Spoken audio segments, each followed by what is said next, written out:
السلام علیکم ورحمۃ اللہ تعالی وبرکاتہ۔ جامع رضویہ منظر اسلام کے آن لائن سبق میں آپ کا خیر مقدم ہے۔ پیارے بچوں، کھولتے ہیں اپنی کتاب شرح الجامی، صفحہ نمبر 33۔ کچھ عبارت پڑھتے ہیں۔ بسم اللہ الرحمن الرحیم۔ اول التناسب ويجوز صرف غير المنصرف ليحصل التناسب بينه وبين المنصرف لأن رعاية التناسب بين الكلمات عنده وإن لم يصل إلى حد الضرورة مثل سلاسل وأغلالا حيث صرف سلاسلا لتناسب المنصرف الذي يليه أعني أغلالا فقوله سلاسل وأغلالا مثال لمجموع غير المنصرف الذي صرف والمنصرف الذي صرف غير المنصرف بالتناسب وما يكون مقامه إلى آخر العبارة جو آپ آگے عبارت پڑھ لیجیے۔ آج کے سبق میں مصنف علیہ رحمۃ و رضوان یہ بتا رہے ہیں کہ غیر منصرف کو منصرف ہے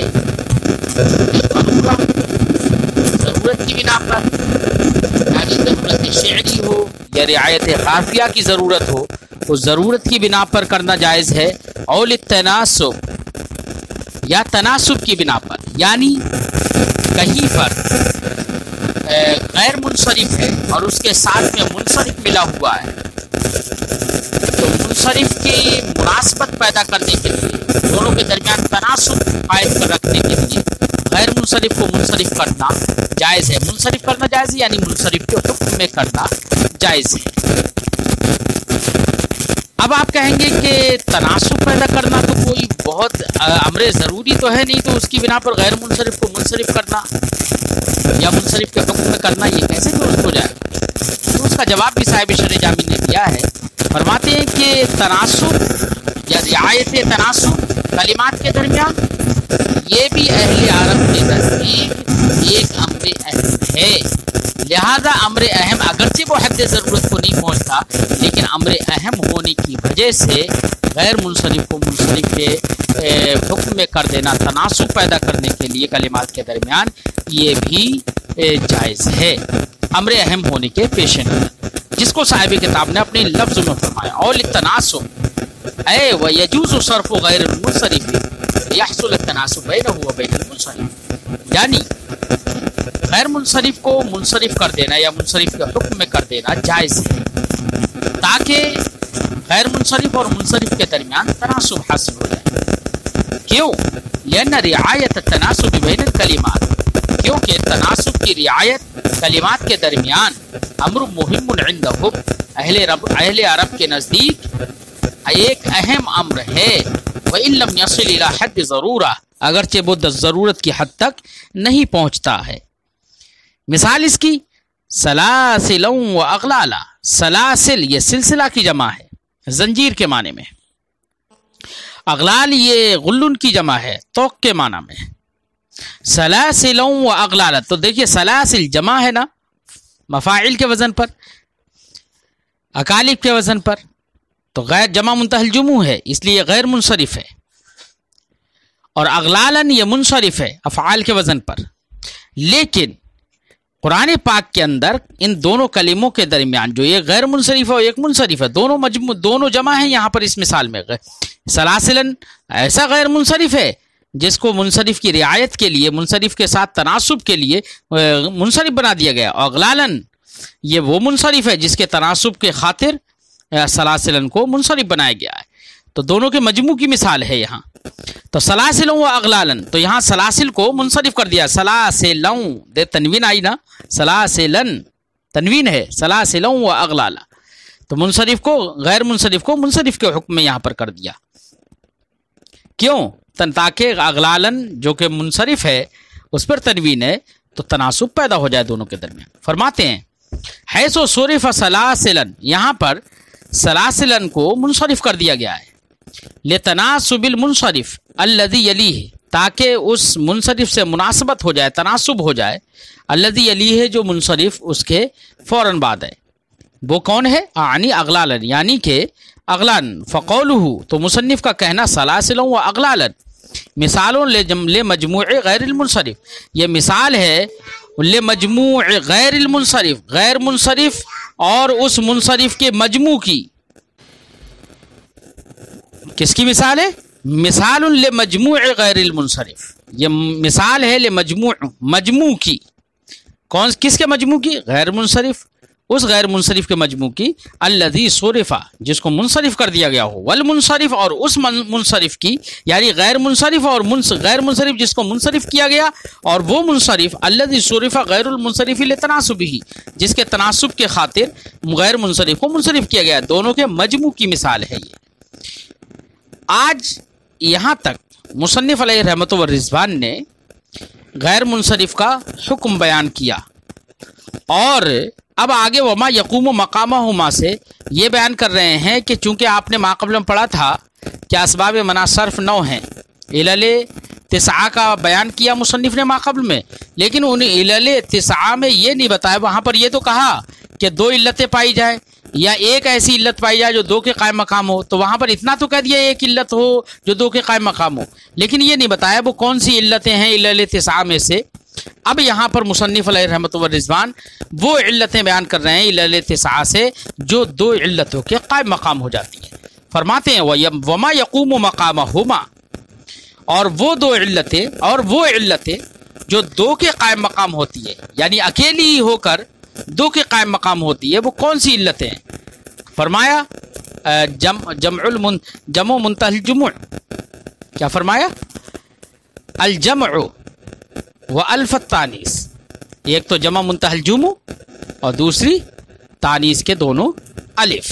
یہ دونوں ایسے اسباب منع صرف ہیں کہ تنے تنہا ہر ایک، یعنی جمع منتہی الجموع بھی 2 سببوں کے قائم مقام ہو جاتی ہے، اور تانیث کے دونوں الف بھی 2 سببوں کے قائم مقام ہو جاتے ہیں. اکیلی علت 2 کے قائم مقام ہوتی ہے. اسی کو صاحب شرح جامی نے فرمایا اے العلت الواحدہ التي تقوم مقام العلتین، ما سے مراد وما یقوم مقامہما، ما سے مراد وہ علت واحدہ ہے التي تقوم مقام العلتین جو 2 علتوں کے قائم مقام ہوتی ہے. کون سی 2 علتوں کے قائم مقام؟ من العلل 9، علل 9 سے، یعنی علل 9 میں سے وہ علت جو تنے تنہا ہو کر 2 علتوں کے قائم مقام ہوتی ہے. کیوں ہوتی ہے؟ اب سوال یہ ہے کہ ایک علت 2 علتوں کے قائم مقام کیوں ہو جاتی ہے؟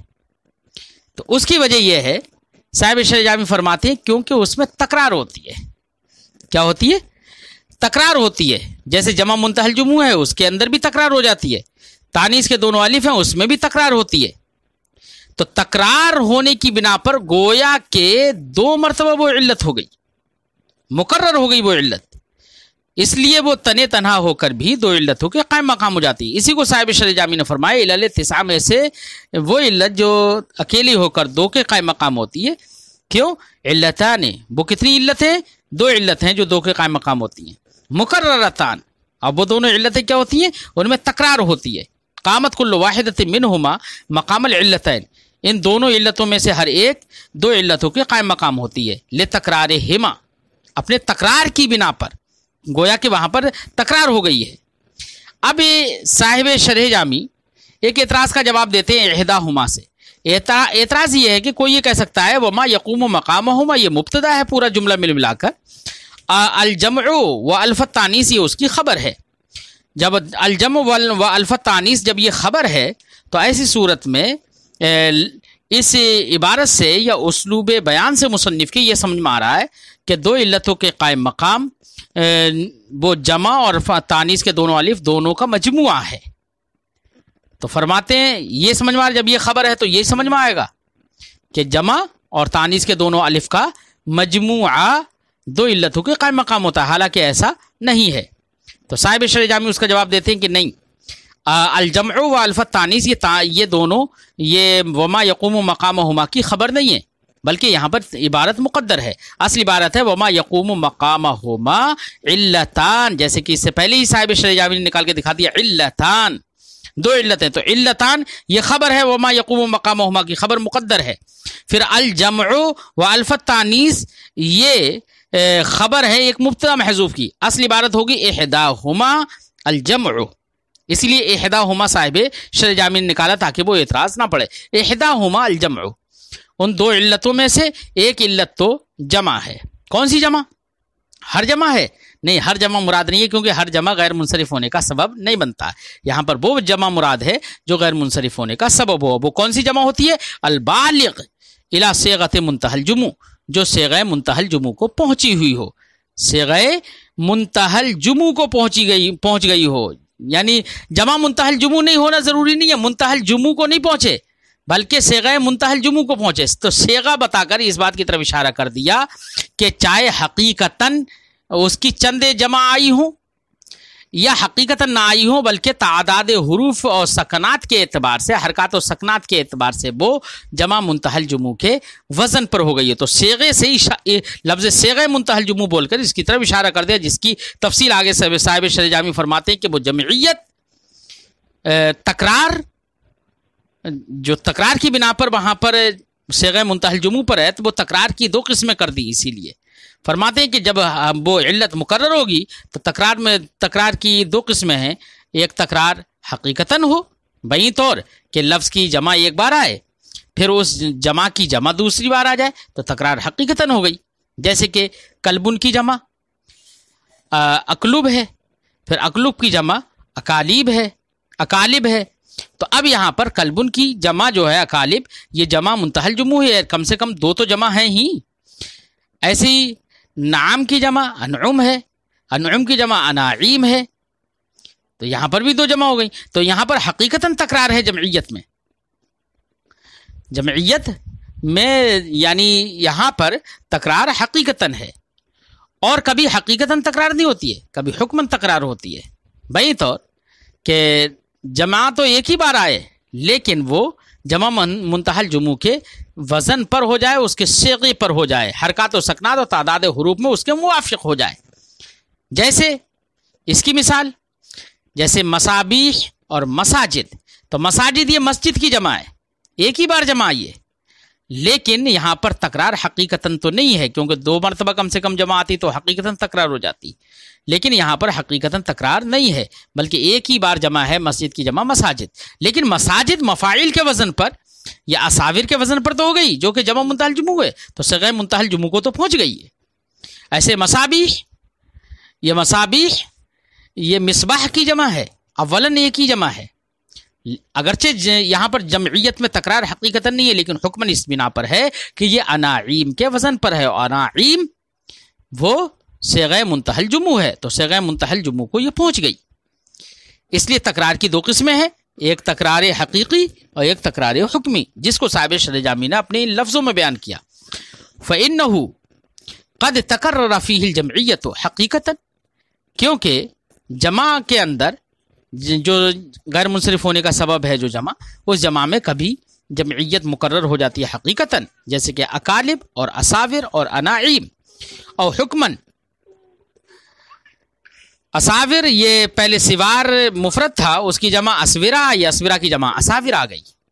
اور حکماً یا جمعیت مقرر ہوتی ہے حکماً، جیسے کہ وہ جموع الموافق لہا جو اکالب اصاور یا اناعیم جیسی جمع منتہی الجموع کے موافق ہوتی ہیں فی عدد الحروف، حروف کی تعداد میں، والحرکات والسکنات اور سکنات اور حرکات کی میں ان کے موافق ہوتی ہیں، جیسے کہ مساجد اور مصابیح. تو پہلی علت تو علل تسعہ میں سے پہلی علت جو دو علتوں کے قائم مقام ہوتی ہے وہ ہے جمع جو کہ صیغہ منتہی الجموع کو پہنچ جائے، وہ ہے. وثانیتہما، اور ان دو علتوں میں سے جو قائم مقام ہوتی ہیں دو علتوں کے، ان دو علتوں میں سے دوسری علت التانیث. کیا ہے؟ تانیث ہے. تانیث مطلقاً نہیں بلکہ تانیث کے کچھ اقسام. تانیث میں تو تائے تانیث بھی آتی ہے بچوں،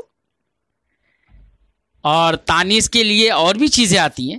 تو ہر تانیث دو سببوں کے قائم مقام نہیں بن سکتی، بلکہ کچھ تانیث، جیسے تانیث الف مقصورہ کی جو تانیث ہوتی ہے، الف ممدودہ سے جو تانیث ہوتی ہے، تانیث کے دونوں الف چاہے وہ الف مقصورہ ہوں یا الف ممدودہ ہوں، ان کے ذریعے سے جو تانیث حاصل ہوگی وہ تانیث دو سببوں کے قائم مقام ہوگی.